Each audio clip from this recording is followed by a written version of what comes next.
dizem ter descoberto uma espécie de informação de bastidor. Os presidentes da Rússia e da Coreia do Norte devem se reunir em breve. E, muito provavelmente, o principal tema do encontro é o comércio de armas entre os países. Acompanhe. Moscou não confirma, e o governo norte-coreano mantém a fama do país mais fechado do mundo em raramente se manifestar a respeito da agenda do ditador. Por enquanto, as declarações são apenas de Washington.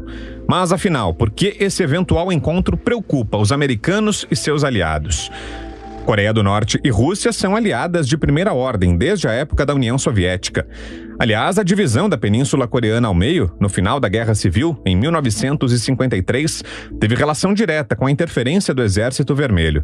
Desde então, o Kremlin e a família Kim mantêm uma conexão muito próxima. Nestes 70 anos, os dois governos estabeleceram acordos baseados em alimentos, combustíveis e armamento, como explica o professor visitante da China Foreign Affairs University e um estudioso dos assuntos envolvendo a Ásia. O que o Kim Jong-un busca nesse processo todo é, em primeiro lugar, que não falte alimento para a população norte-coreana. Isso é um fator básico, até porque já houve no passado um problema grave de fome. E você sabe que, e a gente entende muito claramente, que a Rússia é um dos grandes fornecedores de alimentos globais. Isso é uma peça importante nesta negociação. Os Estados Unidos afirmam que, apesar da Coreia do Norte negar, o país forneceu foguetes e mísseis de infantaria a Moscou em 2022 para o grupo paramilitar Wagner no conflito na Ucrânia. O professor Marcos Vinícius lembra que o Kremlin tem interesse em projéteis norte-coreanos que possam ser facilmente integrados. Afinal, o armamento usado pelo país asiático é baseado no arsenal russo. A Coreia do Norte vem desenvolvendo aí armamentos. Tanto é que existe uma preocupação, depois que eles se tornaram aí uma potência nuclearmente armada, que essa tecnologia cresça mais. E o grande medo do Ocidente é que os russos viabilizem alguns acessos a tecnologias e armas nucleares que os norte-coreanos não têm. E, por outro lado, o que você tem na Coreia do Norte é uma capacidade de produção muito mais rápida para o fornecimento de armamentos que os russos também precisam neste processo. Veja, na guerra da Ucrânia, a Rússia não tem contato com muitos aliados e fornecedores de equipamentos. Ela tem ali um relacionamento importante com o Irã, tinha com a Turquia, mas sofre aí, né? Você viu, a gente vai lembrar que eles estavam utilizando os drones turcos no início da guerra.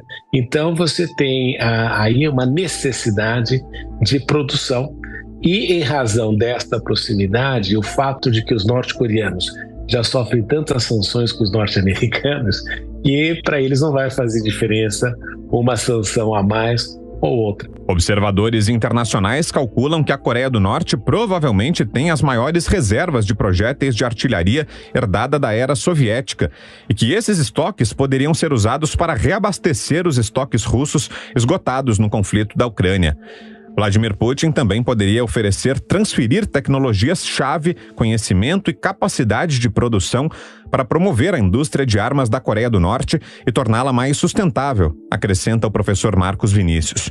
O ditador Kim Jong-un tem sido firme no seu apoio à invasão russa da Ucrânia e, segundo os Estados Unidos, forneceu foguetes e mísseis a Moscou.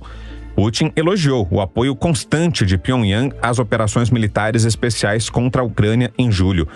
Estados Unidos, Reino Unido, Coreia do Sul e Japão afirmaram na semana passada, em evento nas Nações Unidas, que qualquer acordo para aumentar a cooperação entre Rússia e Coreia do Norte violaria as resoluções do Conselho de Segurança, que proíbem acordos de armas com Pyongyang.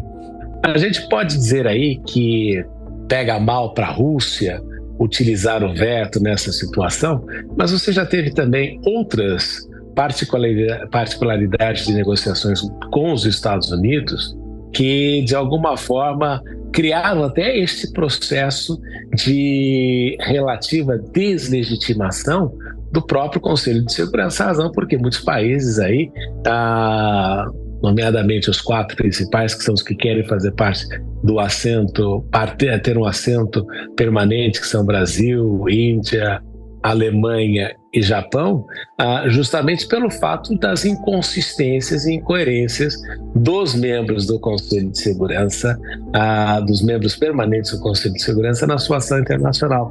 Então, o presidente Putin não está fazendo nada fora desse eixo de atuação. Para evitar acusações de violação das resoluções, é provável que os dois aliados cheguem a um acordo a portas fechadas sem qualquer anúncio oficial. Espera-se que Kim e Putin simplesmente digam que concordaram em cooperar em uma ampla gama de áreas, sem especificar quais são.